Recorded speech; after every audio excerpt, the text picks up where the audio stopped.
Kurdish-led forces being pushed back in Syria but what happens next? The Kurd semi-autonomous region is rapidly shrinking, but Kurdish fighters remain a sizable military force.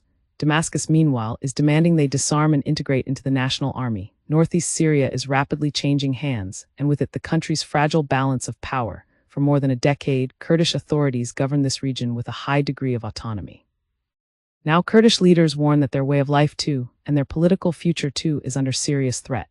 Clashes between government forces and Kurdish fighters are destabilizing the northeast and risk derailing Syria's already tenuous push towards lasting peace. Under the Kurdish-led Syrian Democratic Forces (SDF), a group that allied with the US and Western powers to defeat the Islamic State to the northeast, remained one of the last parts of Syria outside full government control. That status is now rapidly eroding. In the city of Hasaka, Kurdish fighters told me they are preparing to defend their land and their communities at any cost. Many here feel betrayed by Washington, accusing the US of shifting its support toward the new interim government in Damascus. Since the beginning of the year, forces loyal to interim President Ahmed al-Shara have pushed deep into the northeast, attacking Kurdish positions as part of a broader campaign to reunify the country.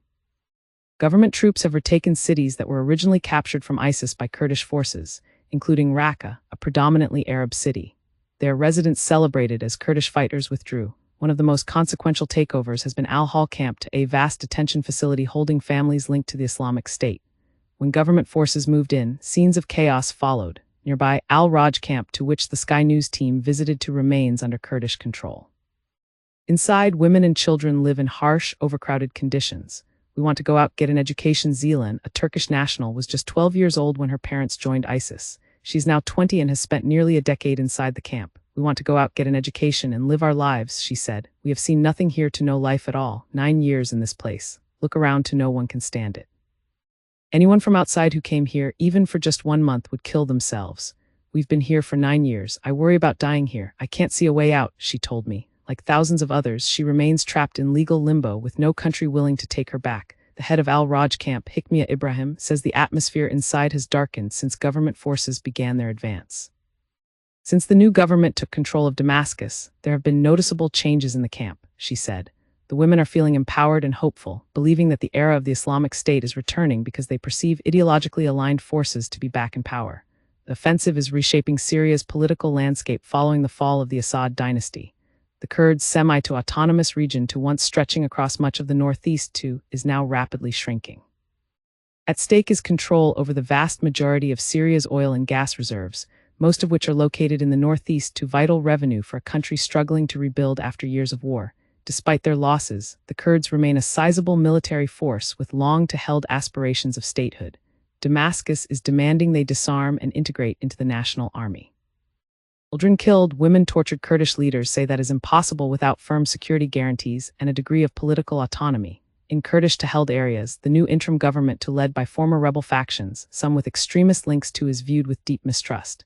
And there is widespread unease about what this new chapter may bring. Thousands of Kurdish civilians have already fled advancing government forces. Some have taken refuge inside a mosque in the city of Kamishli. Read more. U.S. moves 150 IS prisoners out of Syria. Fighting erupts near prisons holding IS extremists in Syria. Shireen Abdel Fattah is sheltering there with her family, fearing a full-scale conflict between Kurdish forces and the authorities in Damascus. We were afraid of airstrikes, of death, and of the complete absence of mercy, she said. Children were being killed, women were arrested and tortured. You can see our situation and how we were forced to flee.